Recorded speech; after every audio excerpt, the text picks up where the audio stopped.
Are you kidding me? Oh no, it's working. We're good. Hello everyone. It's episode 212 of Rail Natter. How to fix buses in Wales. Looking at the TfW plan. Yes, it's a classic page turn. Hello everyone in the chat. Shemai, Tinyaun. Hello, lovely. There's a good representation from some Welshies in the chat. Excellent. Yes, good. Yeah, that's a good point. I have misspelled the title in there. We are. I can fix this. I have the technology to fix this mid. Look at that. Look at that. How to fix bus in Wales. Fixed. It's not like I did this in like 5 seconds. There's an interesting article. An en route blog posted about alternative visions for Bristol mass transit. Oh, interesting. Okay, yeah. Marvellous. Bulcha Grois is here. Hello, lovelies. Hello, everyone. Oh, and others also in the chat. Actually, if you're in the chat, then your name's getting named. Alex is here. Hello, Alex. Marvellous. I'm quite excited about this evening's episode. Actually, while I'm here, let me just remind myself to. I'll tell you what. I'll do it once we've gone through the opening credits. To ensure that I show the mouse when I'm flicking through the PDF. I've not looked through the PDF yet. I'm keen to have a look through and we can see what's going on. It's going to be a fun episode actually. This one, of course we are talking, of course, about Welsh buses. Here's pretty much not far off what my bus experience was like when I was living in Aberystwyth for a couple of years. In fact, the reason I put this one is specifically because it's the 510. I used to catch the 510 quite regularly up to Ynyslas, a bus route that no longer exists, or certainly the useful timed buses in late evening no longer exist, which is a shame because I use those quite regularly. Anyway, yeah, enough. I digress. Right, we're gonna get on with this one. I did make it back in good time, in fact, from my shenanigans down south. You'll be glad to know, down in dreadful Milton Keynes. Maybe I'll do an episode of and about Milton Keynes. What's good about Milton Keynes? What's bad about Milton Keynes? I just find Milton Keynes an awful place. And yes, it has nice parks, and yes, the Grand Union Canal goes through it. But it just feels like what it is, which is a city built for cars, around cars, with nothing but cars in mind. It's not a money episode, and it's not about sectorization, Gareth. It's no good. Gareth. That's a very good point that the bus says Gardinas, which is frighteningly similar to Gareth Ennis. Yeah, though that wasn't planned, actually. I have only just noticed that particular moment. It's funny, actually, because I had a friend called Owen Southgate, who was in Aberystwyth. Shout out, Owen. Hope you're doing well. Anyway, I digress. It's time to get on with the episode. Everyone, welcome to tonight's Rail Natter.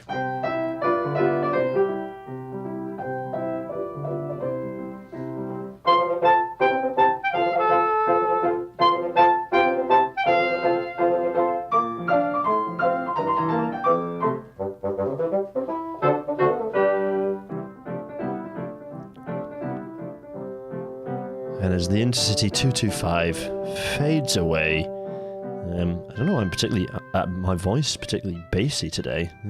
Strange. Let's tell you what, let's go straight to my enormous face, shall we? Hello, everyone. Hello. Because there's some fun stuff going on in the chat that I want to address. Firstly, big shout out to it's gone. The message is gone. I did spot the message. Railway Thinker, send the message again if you want to send it through again, because that was some happy news that you were sending us. I'll come back to that. Puppethead says, largest cycle network in the UK is hardly a city built for cars. The thing is, a city that's built for bikes and built for cars is still a city built for cars. Fundamentally, it's a really hostile. The whole structure of the city is incredibly hostile for. It's just hugely hostile for the way that humans actually work. So, grid pattern it's just not, there are better ways they could have created that city. And for example, by creating it not as a grid, but as a series of interconnected networks, they could have built the city better that way, which would have been less car focused. But the fact is that whenever I have to go anywhere in Milton Keynes, I find myself walking along a huge wide road, and finding the whole experience absolutely unpleasant. It's just, I've just never had a good experience. I've never had an experience in Milton Keynes that said anything to me other than, this is horrible. This is a city built for cars that happens to have also provided space for cyclists elsewhere. Just, no good. Anyway, right, more importantly, Railway Thinker has sent a new message up, which is, Railway Thinker, evening, Gareth. I just got my first job on the railways, and I'm quite nervous. Railway Thinker, be nervous, because it means that you'll have that, harness those nerves, a bit of that zingy feeling when you start, and it'll mean that you're on your toes a bit. But that's very exciting. Welcome to the rail industry. Super cool. I love it. But probably the thing that keeps me doing this more than anything else. There are lots of things that keep me doing Rail Natter. I love Rail Natter. I love doing it. But one of the things that keeps me doing this more and more is the messages I get, and I get maybe, I don't know, like one a month on average, from people going, you made me join the rail industry. I find this really interesting, or I shifted roles within the industry to another that I didn't really even know existed. Those sorts of messages really, really happy. So, so when people message saying, and a few people, Rail Natter watchers, viewers, the wider, Rail Natter clan, have quite a few people in that have joined the industry and are progressing in the industry. It's really cool that they're doing that. I love that. I absolutely love that. So Railway Thinker, congratulations from everyone here at Rail Natter. You'll be winning one of these things soon enough as you progress through the industry. Very, very cool. Andy Kay says Stevenage is also good for cycling, but nobody cycles there. Tom Hardy correctly points out that the cycle network was built to get active users out of the way of cars, which in theory is kind of what we want with a segregated system, except that it's different in Milton Keynes because there's no natural comfortable arrangement within there's no natural comfortable line of natural progression between the various kind of parts of the city. I'm just not a huge fan. Daniel Smith is waving from S&T land. Tom Silburn asks, Gareth, if you were designing the world's rail network from scratch with no limitations, what loading gauge would you choose? There is loading. I mean, track gauge. Actually, I don't know. If I was totally starting from scratch, I might go for 1600 mil rather than 1435. But that's another thing. But in terms of loading gauge, that's track gauge. That was addressing specifically the loading gauge point. It's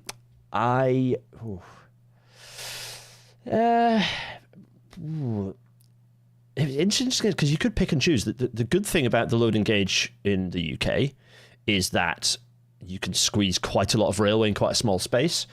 We can have really good accessible platforms that avoid you needing steps and other nonsense. Admittedly, the design of our trains has not allowed us to harness that, but the high platform that we have compared to even the standardized height platform in mainland Europe of 760, our 915 is really good. But the advantage of the European loading gauge is that you can shove all the junk on the top of the train, which means you can kind of lower the floor. So I think I would go for GC. I would go for the European GC loading gauge. The trouble is, as soon as you do that, and then you look to India where they have double stacked container freight and electrification, suddenly you go, oh, that's nice, we should have that. And then you start getting greedy about these things. So it's a very difficult one to answer, because the answer is not make it as big as possible everywhere, because actually you that's not the advantage of railways, is that you can kind of be quite clever and modular about what, so branch lines that definitely don't have anything other than perhaps, diminutive freight, or certainly don't have regular container traffic. You can actually kind of be pragmatic about the type of loading gauge you provide. But actually, I was putting some stuff about freight on Twitter earlier, and there was discussion about double stacking. The ability to do double stacking without kind of weld wagons and with electrification requires nothing in the way. Basically, no overbridges other than huge, massive ones way up above. So that's a fun question. I like that. Thanks, Tom. I enjoyed that. Massive digression before we even get started on our Rail Natter subject matter, but I enjoyed that. It's a nice bit. It feels like a bit of a classic RN. This one, good stuff. Anyway, right. So let me keep chucking all your thoughts and questions over. Actually, Alex was saying, I agree on Milton Keynes. In previous guys, I tried to help the council sort out public realm. Place depressed me every time I went. Yeah, I have to agree with Alex. Like, there are opportunities, but those opportunities kind of stem from closing a lot of the roads, and because of the fact that it's a grid pattern, that can become difficult. It's not impossible. Barcelona has grid pattern, and it's done a really good job of closing a lot of those roads. So there are opportunities in MK to make things better. But when I get the bus across, and you look at all the bus routes, and they're all rubbish because they're all going around stupid box shape before they actually get anywhere. It's just not hugely. Grid pattern is not a good way to build the urban realm. You can fill bits in with the grid pattern, like city skyline style, but the core corridors of movement grid pattern doesn't make any sense. Stuff is generally not a grid pattern away from other stuff. Crazy tall pantographs on Indian Railways, yeah, absolutely. Jamie Potts says that I think I'd base my fantasy loading gauge on what would make the best accommodation on night trains. That's not a bad reference. If Milton Keynes is the worst place, what's the best place? Oh, I don't. Well, what the best? What, like the best city, the best medium-sized city in the UK? I'd have to do an episode on that sort of thing. I don't know what. London's the best city in the UK because of the fact that it has all the public transport. You know, I love Edinburgh. Edinburgh's my favourite city, but it's not the best city. London is the best city in the UK. I think that's an objective rather than a subjective point. But in terms of my favourite city, I think Edinburgh's my favourite city in the UK still. But I have enormous soft spots for Birmingham, for Manchester. And to be honest, I'm a country kid. I grew up in the countryside. Relatively speaking, actually, I know a satellite town, but I was right on the edge of the satellite town, and a satellite town of 10,000. I was in Scotland. I used to cycle out into the countryside. I spent a lot of time in the countryside all the time, and I've very much converted myself into being a city kid. Hopefully not. I still enjoy being out in the hills and walking around, but I do enjoy urban living. I find cities fascinating and interesting, and the density of people, the throng of life. To an extent, I've got that from Dina because she absolutely is a city lass, and she wouldn't mind me saying so. But also she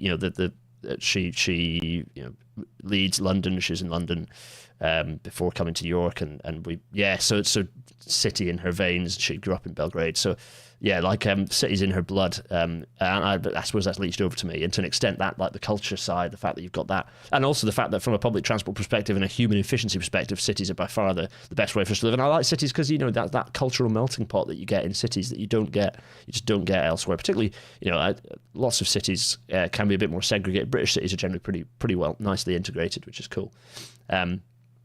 Anyway. Basically, there aren't many big cities. The list of cities that I don't like is much shorter than the list of cities I do like, because I'm actually a big fan of lots of cities. I find Cambridge a bit weird. I'm a big fan of Sheffield, although actually as a city, it's a bit of a mess. Like in the centre, it's a bit disjointed. But I'm a big soft spot for Sheffield as a city at large. The shape of the city's cool. Doncaster's a bit of a mess because it's again disjointed, bulldozed by dual carriageways. I think the bigger cities in the UK are generally pretty good. The medium-sized cities are often a bit bulldozed, a bit dual carriageway-ified, a bit Buchanan reported.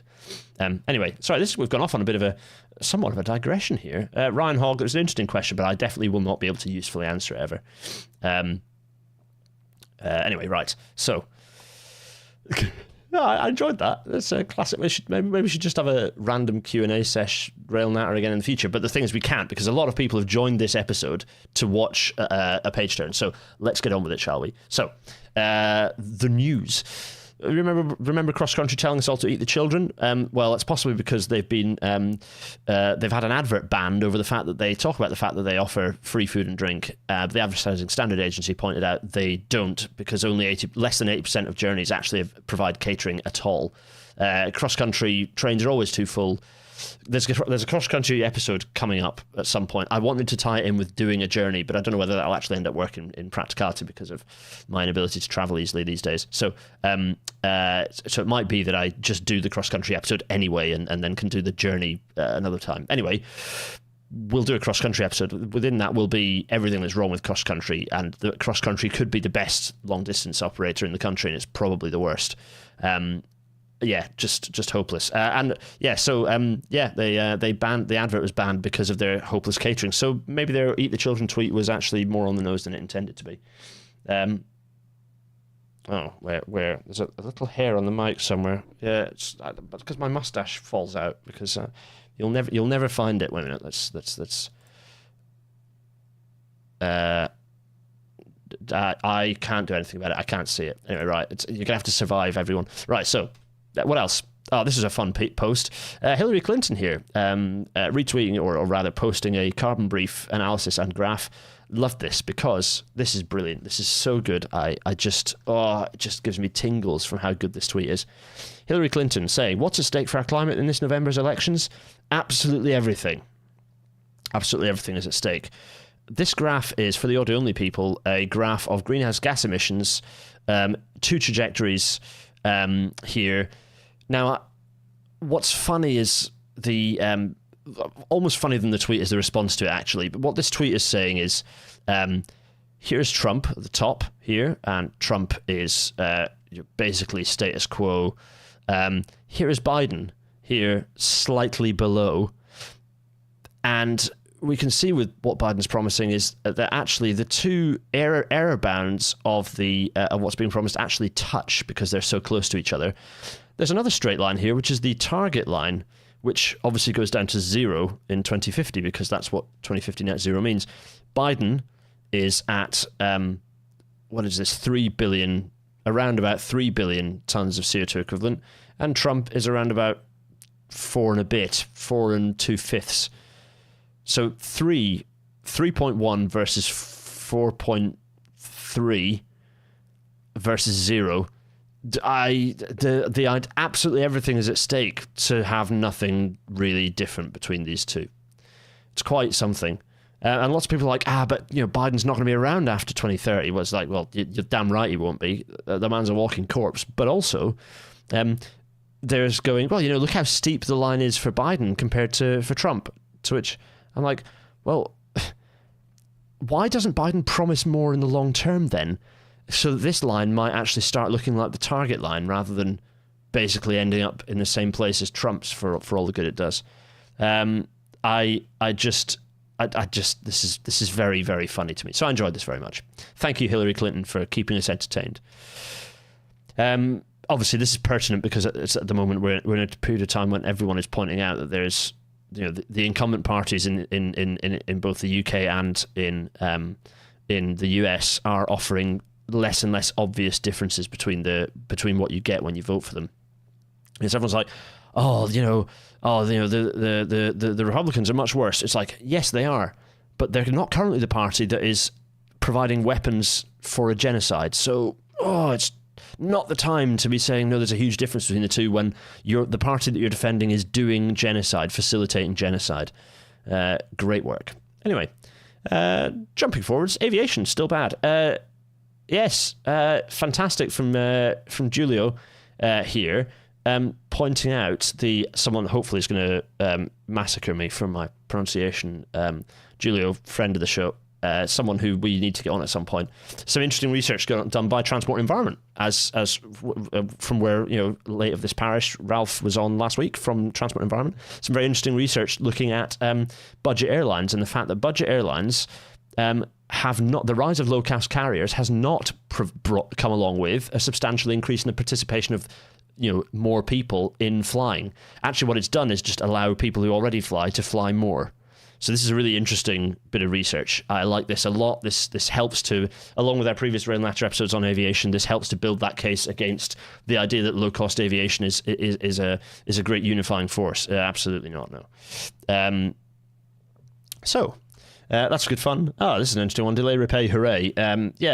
The compensation payouts to UK rail passengers for delays hits 100 million a year, and it's likely to be quite substantially bigger next year, like much higher again in 2023-24, says the Office of Rail and Road.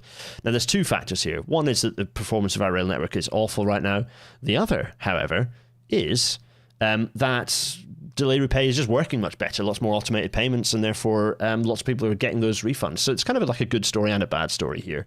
It's good that people are getting those refunds for knackered services, but it's also bad that people are not just getting a good rail service to start with. And this is a bit of a whoops.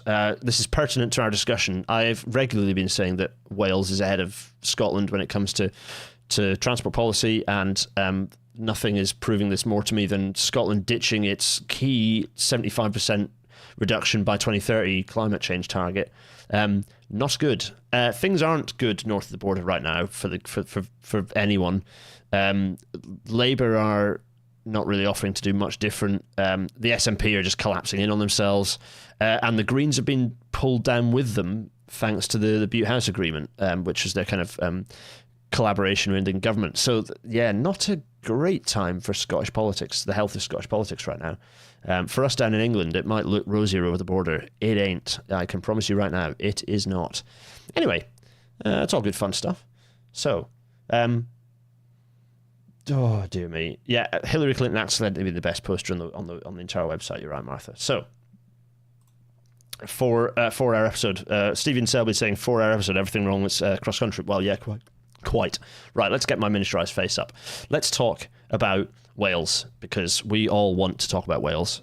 It's just the right thing to do, is to talk about Wales.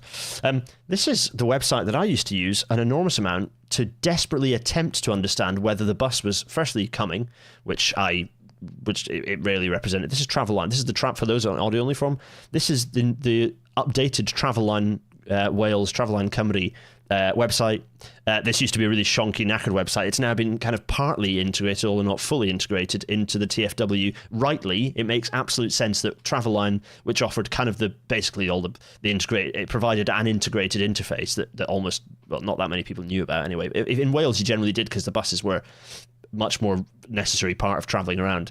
So, me on the A487 going into Aberystwyth from Talabont, I'd be relying on various buses, and they were often highly unreliable. I would waste so much time stood in the square waiting for a bus that would be late or just would never come. So I'd be relying on the Travelline website, and of course I didn't have a smartphone, so I was looking on my computer in the house and hoping that it was correct and jumping down. So we're talking about integration. The first thing I wanted to talk about is the fact that Travelline Cymru, their website, has been integrated into TfW, and I presume and hope it'll be kind of even more integrated, and they'll kind of, maybe Travelline as their name will disappear and it'll just be the TfW website.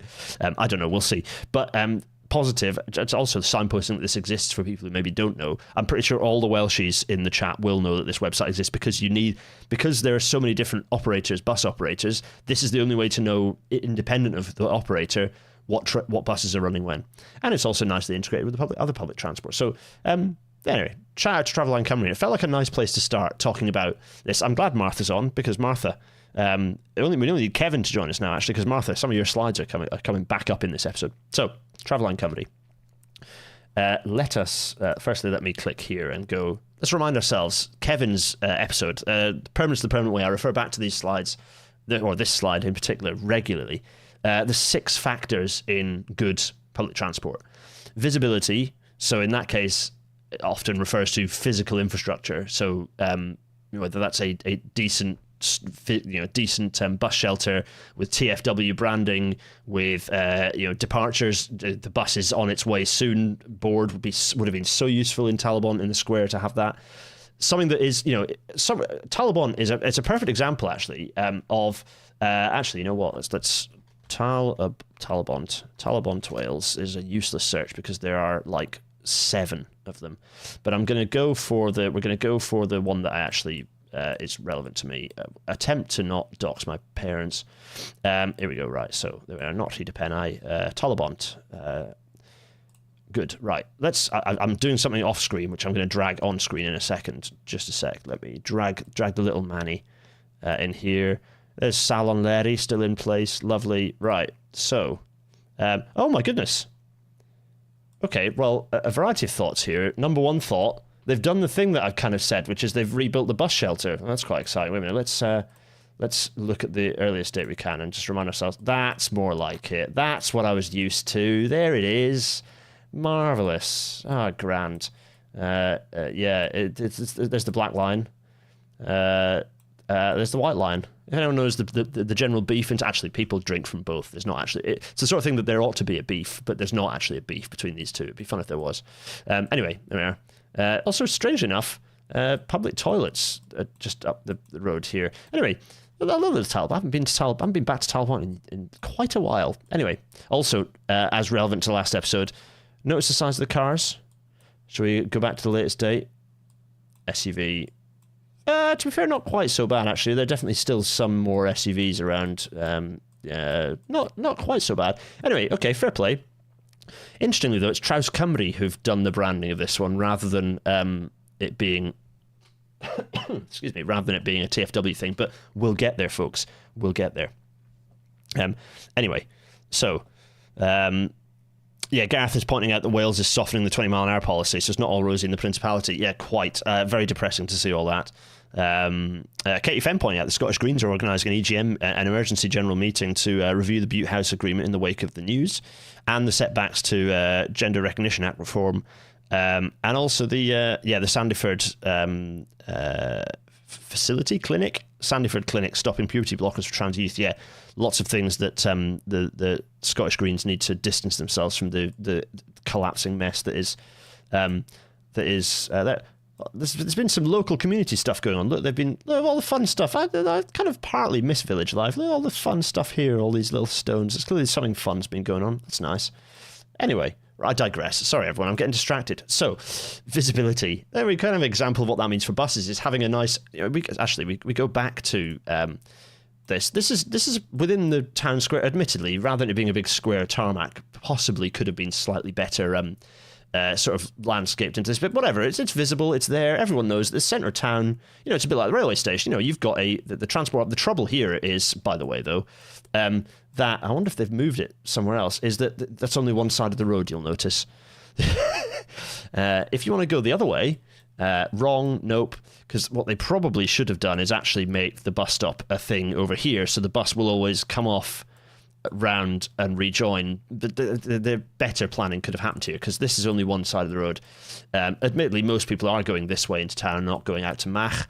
But when you catch the bus the other side, or indeed if you're getting dropped off, you get dropped off. Usually, it used to be here. I wonder if they've built a proper bus stop further up. Have they moved? Have they moved it? No, don't appear to have moved it. It's not entirely clear where the bus stop on the other side of the road is. Anyway, so if you're getting off the bus here, you're stuck. Safle bus. Wait a minute. Wait a minute. Let me just. Is that Savle? I'm tired from a long day of travelling, and my Welsh is Savle bus. Yeah, there we are. My Welsh is getting bad. I'm so sorry, everyone who's listened to this. Losing my right to call myself to have any claim to Welsh heritage. Right. So. Visibility, important. Simplicity. Look, it's 2028 and we've not even started the page turn. I need to speed up. We've had some nice chats. I'm so sorry.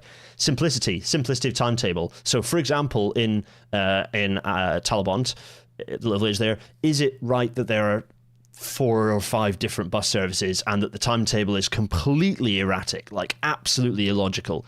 No, it isn't. You should have a bus every 15 minutes, and those buses should be drumbeat, easy, simple, all the same fares, all the same thing. And related to that is the integration, that those buses should firstly be on the same timetable as the railway. They should. There's a reason we're going through this, by the way. It's pertinent for us to just remember what's good before we look at the report. Integration is to integrate with other services, but also kind of that logic of, as will, in fact, Martha slides will remind us of integration, so I won't dwell on that. Perception of affordability, well, the £2 bus cap has certainly helped with that, so that's good, and can continue to. Safety, so the ability for the buses to kneel, level boarding for the buses is really important.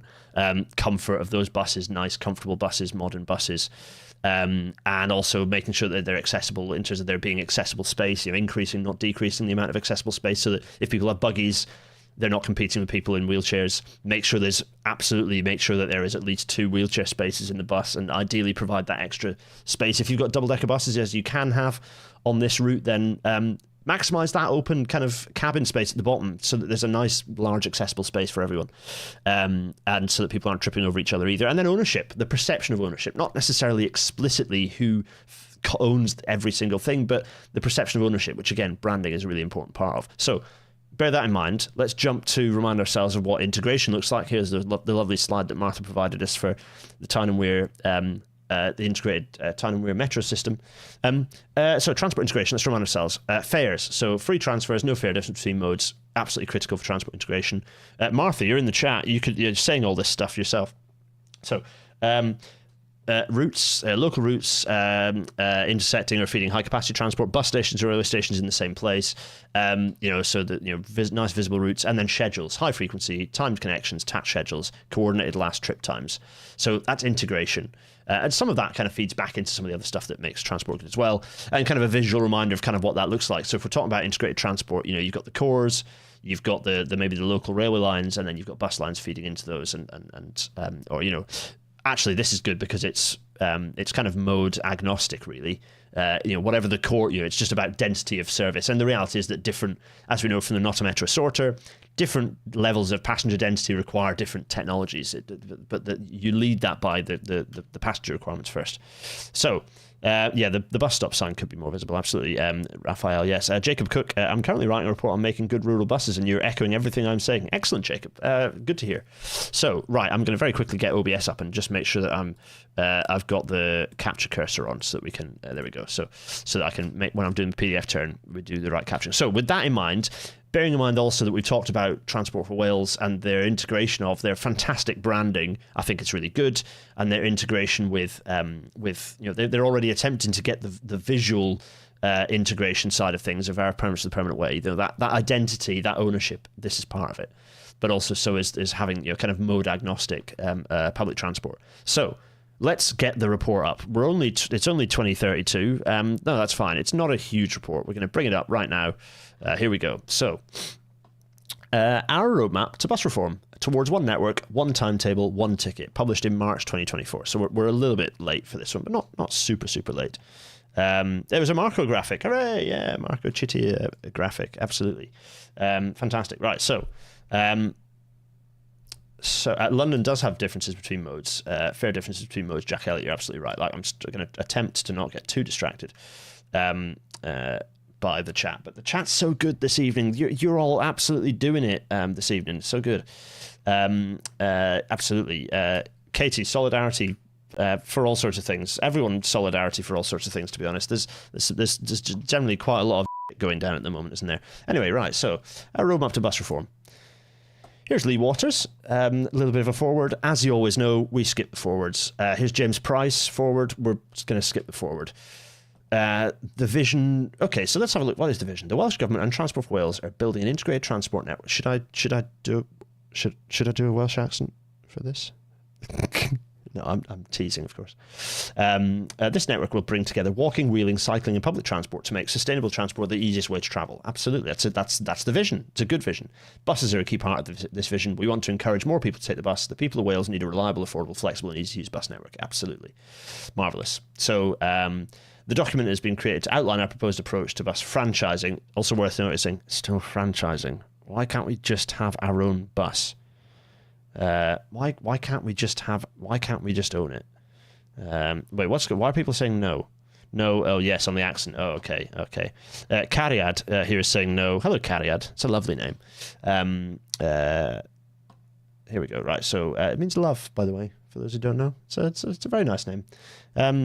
Martha, who is an agent of chaos, is saying that I do have to do a Welsh accent for the whole episode. Righto, Martha. I'll get on with it then. Right, so contents. There we are. So, okay, fine. Split into part 1, case for bus reform. Part 2, delivering the vision. Part 3, designing the future bus network. That's interesting. Part 4, implementing the vision. So when it's going to actually happen. Again, interesting. Part 5, achieving success. So it's kind of delivering the objectives. I presume there's an element of like measuring success at that point. So, and how many pages? We've got 50 pages. We've got 50 pages. We've got 20 minutes. Let's do this. Raphael, on rural routes, when to use coach-style buses when single-level city buses reports title page. Oh, we'll get there. Let's go through this and Lemonade22 is saying no, boyo. Yeah, all right, okay. So, it's not offensive if I'm like, I'm definitely Welsh. I'm Scottish and I'm Welsh. I might also be have English heritage, but I don't consider myself English. I have no feeling and sensation of being English, whereas I do feel strongly attached to both Scotland and Wales. So here we go. Firstly, I just want to comment on the Traws Cymru branding here, which I think is great. It's really good. It's really good. I think it's really good. I think the red buses with the Traws Cymru are really nice. So good stuff on that. Right. There's going to be a lot of text here, and we're going to do our very best to kind of whiz through. Obviously, there's an introduction here, which we can probably whiz through as well, because it's a bit of scene-setting waffle. So, there's been the white paper about one network, one timetable, one ticket, which is good. That's good stuff. That's very positive to think about integrating. Good. So, this is them selling franchising. And again, here's the slightly icky sentence. Let's read the icky sentence. Franchising brings together the strengths of private, municipal, and community operators in efficient service delivery within a coordinated and planned public transport network. But what benefit is private bringing? There are some good private bus operators out there. This isn't to say there aren't. I think that Transdev is an example. I think there are a lot of people within Transdev who do quite a good job of operating some pretty good bus services. But I don't know what extra value that's because those bus services are being run by good people. Is it really the case that private operation is bringing actual benefits. Martha, my middle name's Aled as well, just in case you didn't know that. I'm kind of doxing myself there, possibly, although I'm not anyway. Yeah, so if you want, my name's Gareth. When my mother's angry at me, I'm Gareth Aled. Anyway, franchising. I am not sold on the benefits of having franchising within that. I think it's an appeasement tactic to not make the big bus operators super angry. That's my view of that. Anyway, right, okay, so bus franchising means the decisions about bus services are made in. So yeah, okay, the point is that the decisions, you just get someone in to run the concession. It's a bit different to railway franchising, where there's an attempt at pretending the rail operators have more autonomy, but it's a bit of a weird, franchising is more like concessioning in bus world. Someone cleverer than me, like Martha, might be able to say why we use franchising in the way we do for buses, whereas we use franchising in a very different way when we describe it for the railways. I have my own views. Martha points out that the reason for this is the reason you have a private company is because you can pay the drivers less. Well, exactly, but also all the drivers should be part of the RMT anyway. So, is there a separate bus drivers union? I think they are RMT, aren't they? Anyway, I just whacked the mic. Martha will also need my date of birth and mother's maiden name. Anyway, so. No, you'll laugh if you found out my mother's maiden name. I'm not telling you that because it would not help with the Welsh stereotypes. So, which narrows it down to possibly 2 last names. So I really am doxing myself there. And I think you already know my date of birth, Martha, so not doing a very great job. Martha's saying, I also guess the private companies actually own their buses, unlike on the railway, so marginally less kind of hassle there. Yeah, that's true. Think about it. Do we know how much of this has been dropped to change with recent change of Priv Wenedog? No, I'm hoping that this holds... Yeah, so First Minister. No, I'm hoping this holds... I'm hoping that the First Minister will be way too busy getting sacked in slow motion to bother about reversing any of this. Although I'm really unhappy that there has been this reversal of the 20 mile an hour limit is really frustrating. Sorry, right, let's focus. We're on page 8 of 50. Let's crack on. Why change is needed? Okay, I'm not going to dwell on the why change is needed because, again, I think we all here know this. Alex is saying no changes on bus reform as far as he's aware. Haven't been told of anything yet. Thanks, Alex. I'm very glad to have you on this one. Very, very useful. So we're going to whiz through this because we know why change is needed. We know kind of all this stuff. I will stop. There's a particularly interesting statistic, but so here's some good data. 20% of Welsh households do not have a car or a van. That's a sizable chunk. That's well above the overall UK average. That's some nice data there, and absolutely undermines the point that's so often made that anti-car or kind of anti-car dependence policies have an excessive impact on lower earners. It's not true. Another interesting fact is that Wales has a fairly sizable rural population. A third of Welshies live in rural areas, so there's some interesting data there. But so there is this balance of rural versus urban, which has to be considered and dealt with. So lots of kind of general discussions of some options and things that have been going on. Fine, right? So connecting public transport services, we want our passengers to have a seamless experience. Fine. Franchising will help us to integrate buses with the wider transport network. Yep, good. So we know all that stuff. So we're going to probably go through this stuff. Okay, we don't need to dwell on problems with deregulation. We all know the challenges that deregulation causes. There's probably some useful stats in there people can pull out, but we're going to skip through that. So again, we're talking about the one network, one timetable, one ticket logic, which I think is a really nice, really good example of the right thing to do. The right approach to developing a system. I think that's really nice. It's a good example of best practice, actually. So one network, one timetable, one ticket. So that's being discussed, how buses will fit into that. And here's a timeline. Have I just gone through the executive summary in slow motion? No, surely not, no. Oh, no, it was just part 1. Fine. So timeline, based on our current working timelines, we estimate the following key milestones will be delivered between 2024 to 2035. Here we go. So 2024, bill will be introduced to the Senedd. Additional Traws Cymru bus routes will be managed by Transport Wales's existing local authority contracts expire. Okay, good. Real-time information system will be rolled out to provide information about arrival times to customers waiting at bus stops. This is a very, very good action, and you can do it with QR codes to start with if you've got good enough signal, and then rolling out to the actual digital displays. So 2025, new legislation should become law. Regional transport plans, regional transport delivery plans will be developed. Communication campaigns will commence to provide customers with updates about upcoming changes to bus services in areas. Good, fine, yep. Communication is critical. So then 2026 to 2028 is when franchise rollout will commence, with the first franchise zones procured, mobilised and running under management by TfW. They're going to try some hydrogen buses. Shrug shoulders. 2028 to 35, franchise packages will be reviewed, refreshed, improved, and by 2030, the logic is that 39% of journeys will be made by sustainable modes. So, great. Okay, marvellous. Good stuff. There's all sorts of excellent chat going on in the background, so I'll let that continue. So that was part one. I've whizzed through that because a lot of it's kind of table setting. So part two, delivering our vision together. Let's see. I bet this is the we don't hate you private operators section.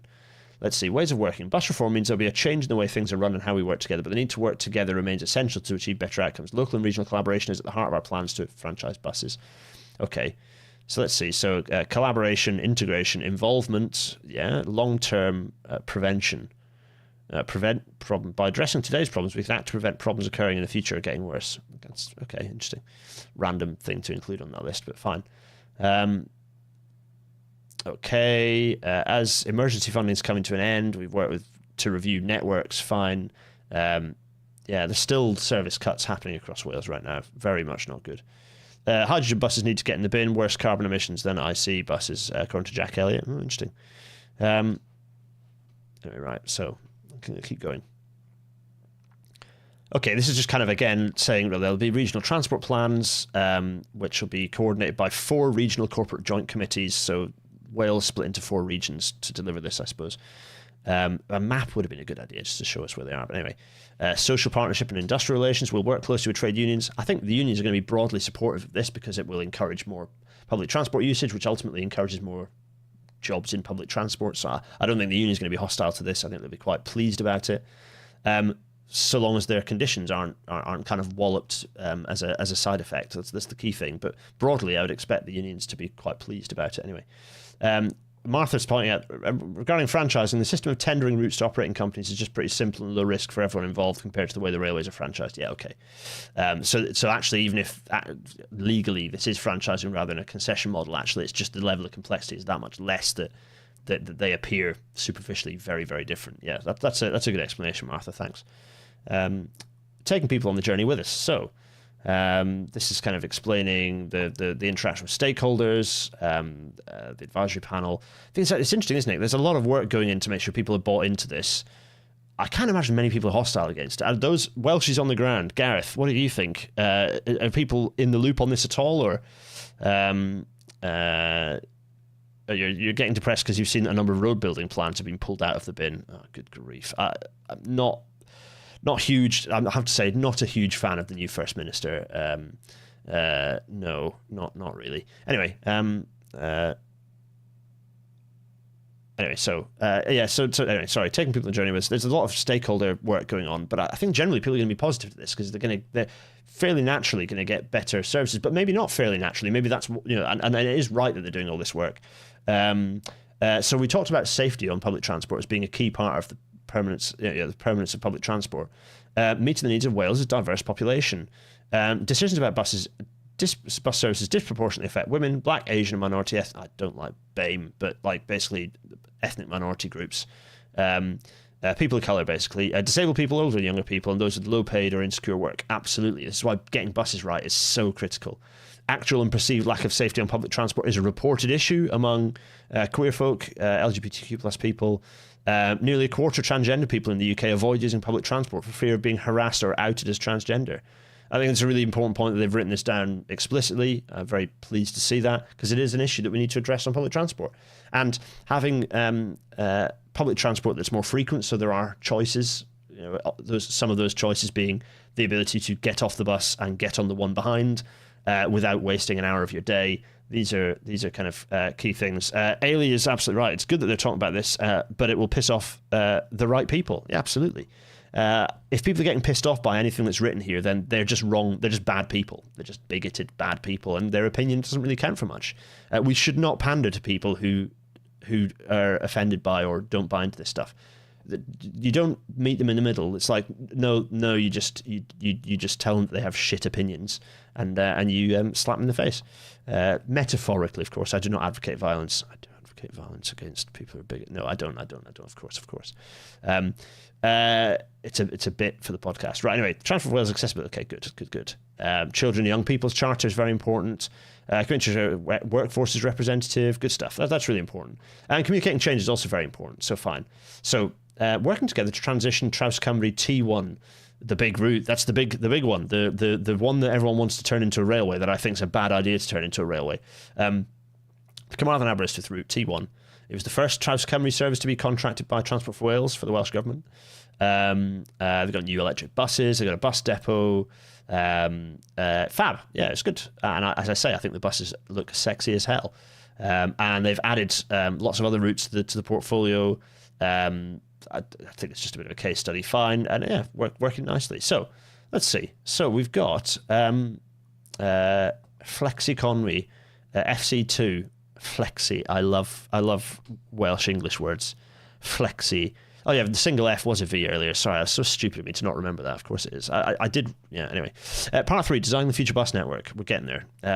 So the whole product approach. So network segmentation, understanding who moves around the network, why they move, and how they move. Okay. Network design, producing a data-led network-level picture of demand to run a service that meets customer needs. Oh, it's network. It's rail natter stuff. You build the network first, nodes before modes. Efficient resources, removing duplication and complexity in the network. Absolutely correct. Yep. Simplicity is a key measure of our 6 factors. Timetable and connections, producing easy to understand timetables which improve reliability and connection times with other public transport. Absolutely. Financial sustainability. I mean, yes, actually, I think it is right to think about financial sustainability. I think you get that from driving high mode share, but you do have to think about that side of things. Ensuring the network is financially sustainable by improving efficiency and increasing passenger numbers. The key thing is, and this is the case for Wales, is that their target is a mode share target of 39% for public transport by what was it, by 2030 they're aiming for, or by a certain point. I can't exactly remember what the date was actually. Alex, you'll know what the number is. Financial efficiency isn't a thing you ignore, but financial efficiency comes in because if you are driving financial efficiency with buses that are cheaper to maintain and run, which generally is the case for electric buses, if they're good electric buses, they've far fewer moving parts and more reliable in theory.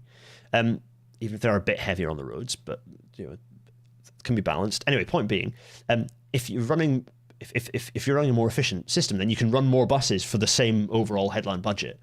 So if you're getting the same overall headline budget, the more efficiency you do, the more bus you can do for the overhead, kind of the overhead, which means that you get closer to the mode share target. But that works if the incentive is not get cheaper, if the incentive is deliver more public transport. So incentive is really key. And I'm very pleased to say, branding, creating an inclusive brand identity for the bus network. We'll use this to communicate the improvements we're making to our customers. Branding is really, really important. Really, really important. So that's cool. Oh, there's more. Fleet and service quality. Yep.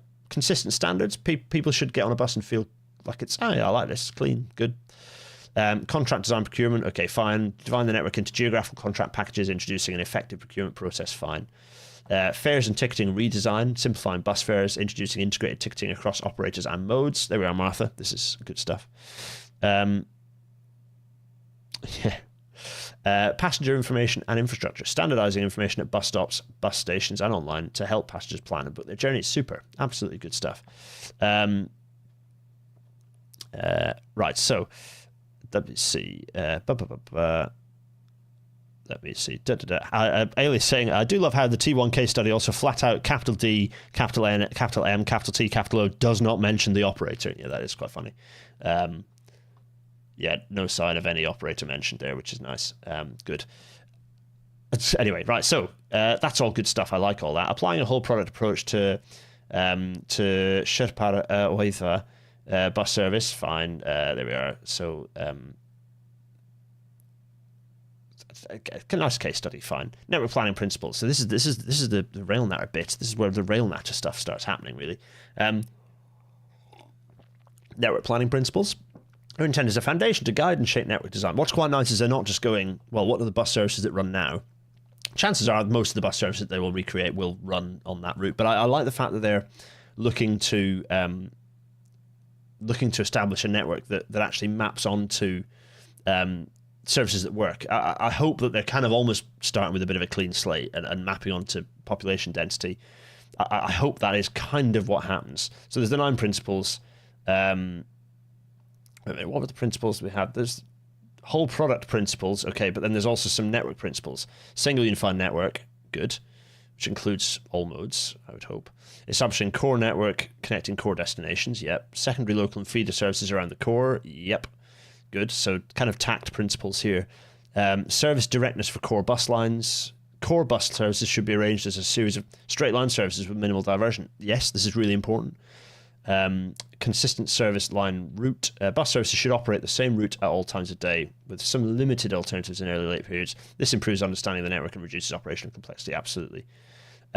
Coordination of services on common corridors. Services on common corridors should be rationalised to provide regular headways to optimize system efficiency and ease of understanding. Absolutely. Integration and coordination with multimodal services with convenient waiting and transfer times. Bus services should be coordinated to create an integrated network to maximize connection between services and improve range of destinations. Absolutely. Clock face departures. Yep, goes without saying. Consistent operating hours. Yep. Oh, that's the 9 principles. Very nice. I agree with all that stuff. Looks good to me. As a case study there, data-driven approach. So using current bus demand, and passenger demand, areas of network that are kind of a performance problem, testing and simulating the proposed network, absolutely. They've got a geospatial and strategic analysis unit. Oh my God, Bulcha Grois, can you please get someone in the geospatial and strategic analysis unit to come and... Oh, I didn't put the main light on, did I? It's going to be getting a bit dingy here. Can you get someone to come on the podcast from the geospatial and strategic analysis unit? Please, please, please, please, please. Because we could go through the Welsh Railway Network episode with them and see what they say. That would be so much fun. Anyway, right. Wider bus network. The role of Flexi. Okay, on-demand bus service. I'm always cynical about flexible bus services, but as long as it's part of an integrated network, maybe it's not too bad. I don't know. The point of buses is, Flexi doesn't map well onto all the things, our 6 things that are important about public transport. That actually, let's get them back up so we can remind ourselves of them. These flexibility doesn't fit well into simplicity or visibility particularly well. The others maybe, but the other, so I remain a bit of a cynic of flexible buses. But anyway, fine, whatever. They're not being used in replacement of others, I would hope. Additional local transport services. So currently some bus operators have a diversified business. They might provide local bus services alongside services such as home to school transport, non-emergency patient travel, blah, blah, blah, blah. Fine. Again, all things that local authorities should do. But anyway, that's by the by. A network for Wales and the borders, cross-border services. So talk about how this will work. In some cases, we may be able to contract cross-border services either directly in collaboration with bordering English local authorities. However, where this risks conflicting with still deregulated market in England, we're proposing to use a permit scheme. Interesting. Okay, it's a problem that was always going to have to be tackled. So they're addressing it, they're understanding it. So part 4, implementing our vision. Okay, so how's it going to look? Delivery phases. 5 core delivery phases. Discovery and design, tender, transition, mobilize, manage. And in a loop, rightly, because you kind of have to run it iteratively to make it perfect. It's not the story doesn't finish. You need to keep public transport needs to change and shape with populations, because populations change and shape, demographics change, people's desire to move from one place to the next to another can change, and so for buses particularly, with the advantage of a bus is that you can map that flexibility, and for rural areas particularly that's absolutely pertinent, where you might have new developments appearing in cities, and for national transport where you're relying on rail, actually it's better to do your spatial planning around the railway rather than the other way around. But with buses you can be a little bit more flexible, and so it's right to have that kind of that dynamic and iterative approach. So I like that. Discovery and design phase. Okay, so this just goes through each of the phases. Fine. So discovery and design is about network development, some of the Pathfinder projects, which is where they're going to kind of trial bits and pieces. Let's Trust Company again. Funding the network. There we go. So there's a lot of stuff about funding there, which is not hugely interesting. Some people might find that more interesting than others. Integrated ticketing, fine. Bus stops, infrastructure, customer information. Central to part of passenger experience. They form a key part of our whole product approach. Good. Local authorities will remain responsible for providing and maintaining bus stop, bus station, and bus priority infrastructure. TfW is developing national bus stop infrastructure guidance to ensure consistent standards at bus stops and stations, and they're doing an audit of local authority data sets and location data sets. Okay, yeah, that's good stuff. And one of the things they could do is provide a literal kit of parts, or at least the design standards for those bus stops. It's good to have a rolling program of that. Perpetuum Mobile, yeah, it's a good tune by Penguin Cafe Orchestra. Anyway, low carbon infrastructure, okay, yeah, fine. I have to say, the point is having a bus. If it's electric, then if that makes sense, then fine. I'm not so fussed about whether it's a bus that is zero emission or not. It makes the difference in cities where you have a lot of pollution, but not that much of a difference in rural areas, to be honest. It's more important to just not have cars. Right, transition and tender phases. Here, geographical rollout. Okay, 1, 2, 3, 4, 5, 6, 7, 8, 9. 1, 2, 3, 4, 5, 6, 7, 8. 1, 2, 3, 4, 5, 6, 7, 8, 9. Yeah, 9 different potential franchise areas there. Northwest, northeast, mid-north, midwest, southwest, mid-south, south-mid, mid. They're a mid. South valleys and south central. The 9 genders. There they all are. Yeah. Yeah, okay, fine. That's fairly split into fairly small chunks, but actually they make sense. Thinking about the geography of those areas, those make reasonable sense. Yeah, quite sensible. Fine. Bridge to franchising, okay. Some of the things they want to do earlier, which is working with local authorities where it's possible to improve contract terms. Transitioning existing contracted services, fine. Yeah, okay. Transitioning commercial operations. So new legislation will prohibit bus operators from running commercial services at their discretion. Absolutely. That's the whole point. You get rid of the market. You regulate the market, because the whole point is that it was a complete mess beforehand. It doesn't work. It's been a failure. Buses should be coordinated at a strategic level. Anyway, a market for Wales. Oh, the market. Okay. As is the case in the current bus market in Wales, I anticipate that a healthy market will continue to include multinational operators, municipal. So this is the New Labour bit. Okay, fine. Fine. Okay, whatever. I'm not hugely fast. I can understand why that. I can understand it. I'd rather nationalise without compensation. But anyway, no, understandable. Under franchising bus drivers, people working in bus operations will continue to be employed by bus operators. Even if they were employed by TfW in the end, that would be fine. You just 2p them across and it would make no difference to anything. So I'm a bit like, part of my hope is that there should be the opportunity for local authorities to collaborate to deliver services as a local authority operator. That would be quite good. Anyway. And part 5, achieving a success. Okay, so they'll be held to account by the Welsh Government. Against their broad objectives, they'll test network performance, and they will test modal shift and integrate. They will test modal shift. This is the key thing. That is the target. That gives you that is the mission. I've just been writing about this. I don't know, shoot my fox, but it's a big part of the book is that you need that coordinated mission. It's a really key thing. Customer satisfaction, social benefit, safety, fine. Evolving the approach, so ensuring that it continues to develop. And endnotes, 2059. Oh my goodness, we did it. We did it, folks. That wasn't bad. Let's just briefly go big face. We got through the whole thing. Should I check in case there's like a nice last page? Where is this, folk? Folk in the chat, where is this? I'm not going to hover over in case it tells you where. Who can identify where this is? I think it's. Is it right? There are a couple of places in Wales that I'm imagining this is. This is the big competition. People, get your thoughts in about where this is. Gareth, I do agree that I don't see why they don't just use council areas. Like, it's annoying when you get different maps with different borders.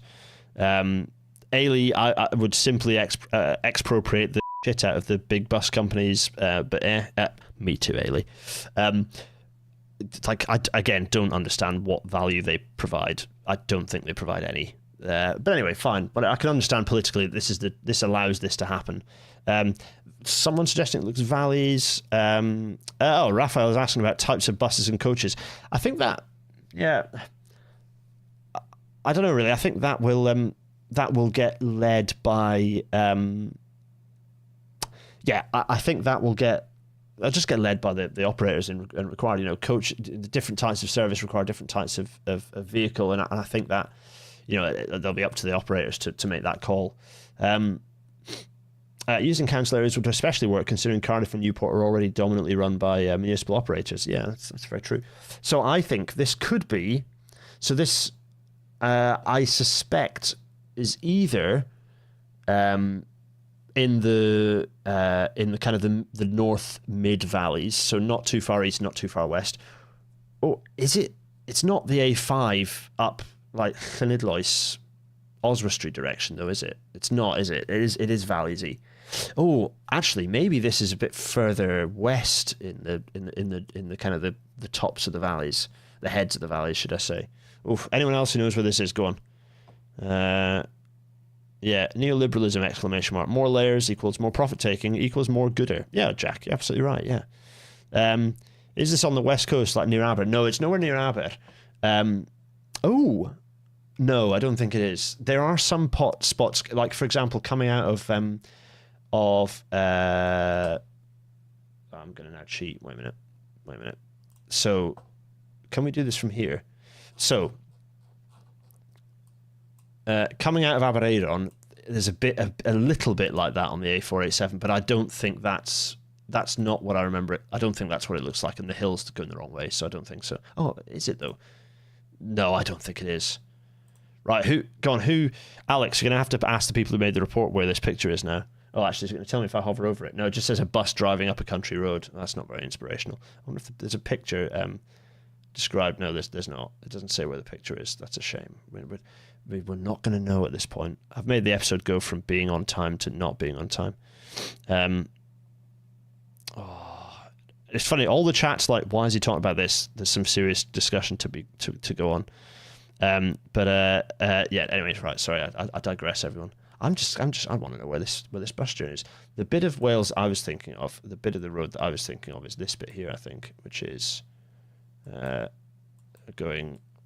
It's actually the other side of this hill. It's the other side. God, it's been a while since I've been on this road. Oof. Look at this classic. Actually, it's a lovely day for it. Google Maps picked a nice day for it. Look at this. The Ceredigion coast. Oh, look at that. Isn't it lovely?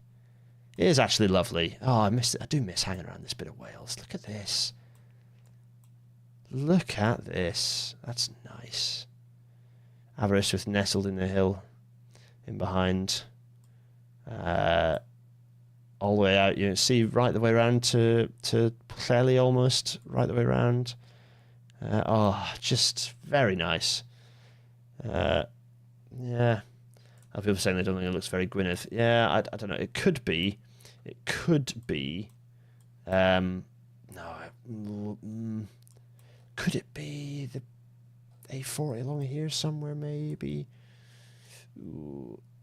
Or could it be somewhere? No. That's much more lower and flat, isn't it? Of course it is. Yeah. Oh, it's testing my big geographical memories of what bits of Wales look like this now. Cariad was thinking a roundabout there, but no. Yeah. I've had the pleasure of driving and cycling on quite a few of Wales's road, quite a sizable chunk of Wales's road network. But the bit that I was thinking of was where is it? Let me just no, this isn't the bit that I'm thinking of. This is a nice view though. This bit. This is a fun bit of road here, but this isn't the bit that I was thinking of actually. It's a nice view. Wales is has lots of very, very beautiful places, by the way, just in case you're wondering. Anyway, right, so enough of all that. What do we think? Everyone? Good. Ailey's saying she's no use since the most country part of Wales I've been to is the Mumbles. I'm pretty sure it isn't there. Yeah, I know. Right, good. Let's see. Anyway, to give it to a yeah, exactly. It's a bit GeoGuessr. I know, but it's. Oh, wait a minute. Bulgagrois is saying it's the Cofiwch Derwerin Road. All right, here we go. That was a very confident statement of where it is. Are we going to find out? Is that true? Here we go. Oh, Oh, wait a minute. Is the road north of Llantrysted? No. It's definitely not that. Surely it's not there. Is that? Yeah, no. I don't think that's where it is. I don't think that's where it is. I don't recognise that as being the bit that it is. I don't think so. Buckley Cross. Unless you're telling me that literally is where it is, but I don't think so. Anyway, right, here we go. Let's see. Have asked the bus team away. No. Oh, you meant the road I was looking at? Yeah. Okay, Buckley Cross. Yeah. Fine. Fair point. Right. I'm sorry. I digress. Right. What do we think? What's the general view? In fact, let's start a poll. Yeah. Good overall? Question mark. Start a poll. What are your thoughts? Let me know what you think, folks. I think it's. I think it's. There's a lot. It's fairly broad brush at this point, but this is now a GeoGuessr stream. Embrace it. Yeah, that's it. I'll be on Twitch tomorrow night. We can work our way through. I mean, oh my god, that'd be so much fun. But also, maybe we should do a GeoGuessr stream. Oof. Anyway, yeah. Note the break in the barrier in the bush on the right. Yeah, absolutely. It's yeah. We're gonna put this on Twitter and we're gonna see what people think. There's not a huge amount of evidence though, other than the angle of the slope is I don't think it's. I do think it's probably a north-south road rather than an east-west road, and I can't tell you exactly why I think that. And someone may tell me that I'm wrong, but I don't think it's any of the Mid-Wales east-west roads. I do think it's probably a north-south road. Well, I don't know. Well, there we go. What about reverse image search? Maybe we could do that, but that'd be cheating, Gareth. You cheaty monkey. Right. So. Okay. So the poll is saying it's 100% people think it's a good idea. Absolutely zero. I mean, okay, you're a captive audience, and of course you're going to think that, but still. So there we go.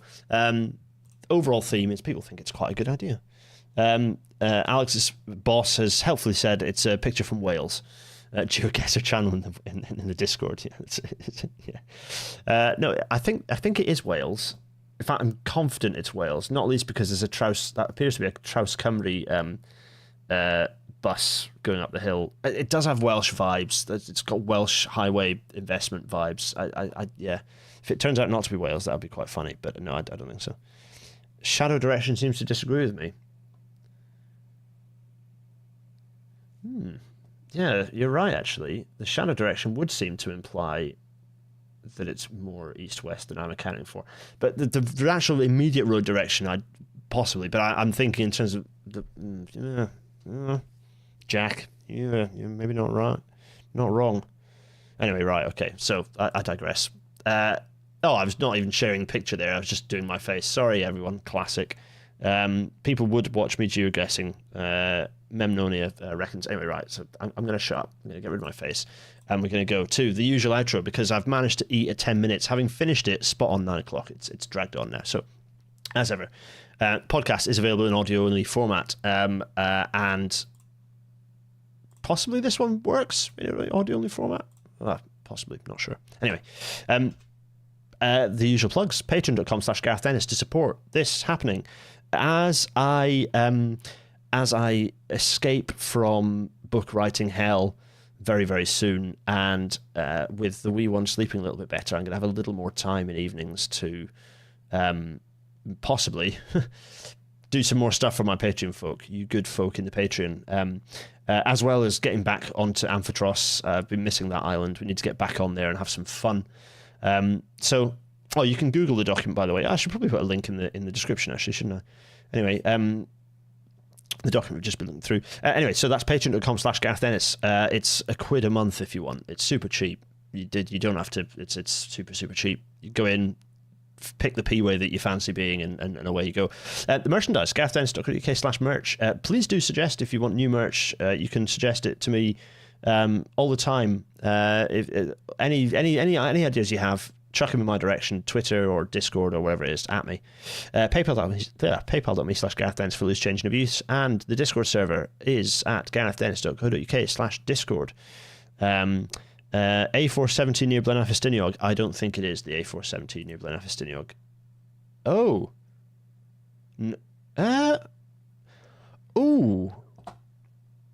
Ooh, right.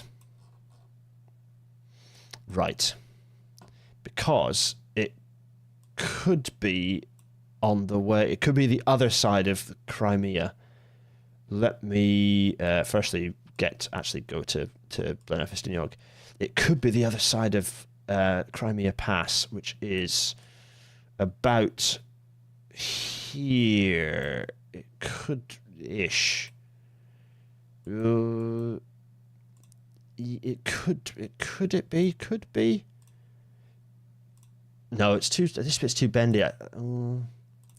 Let's okay, right. We're gonna do this properly. We're gonna go. We're gonna put this into. No. Let's put this into satellite mode and zoom in. So let's just have a little quick pointer. Wide green verge. We've got a little, what looks like there's a lay-by, but also possibly a farm access there. It's climbing up to the peak. The form of the hill is going. It's the wrong way for going southwards. So this has to be going northwards if it is this hill. Let's see. Can we? I don't. There's not any obvious. By this point, you're on the steep downhill and you're into Blaenau, so that's not it. Is there any? I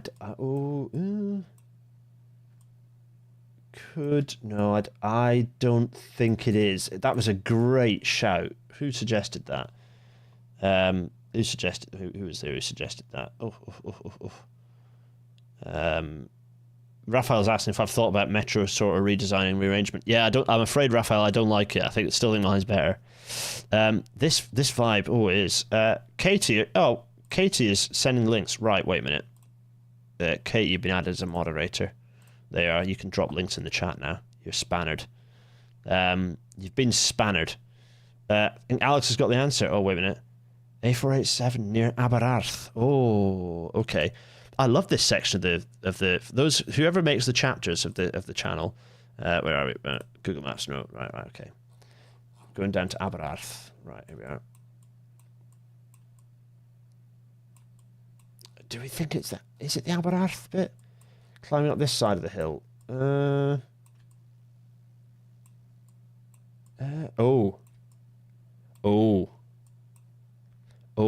Okay, right. Let's go in here. Now. I see. This is the bit that I was thinking of earlier, but I'm not so. Why? Google Maps. What are you doing? What are you doing? What am I doing like this for? Let's just drag this over here. There we go. Why is it not letting me go back and forth? Oh, there we go. That's better. I've fixed it. I've brought my way out of it. Yeah. Why is it doing this? It's been really weird. Oh, is that a break in the thing? I don't know if this is. I don't know if it is. That's a great shout. Alex, is that you saying what you know it is? Or is that you making a suggestion of where you reckoned it was? It's a good shout, but I'm not. I'm not sure that is where it is. It's the place I was thinking of earlier as well. It is where I was thinking of earlier and didn't successfully find it. But I don't think that's it. Right. Katie has been sending us a link. Right, we're doing it. This is the same spot that I was just a second ago, isn't it? Let's get this up.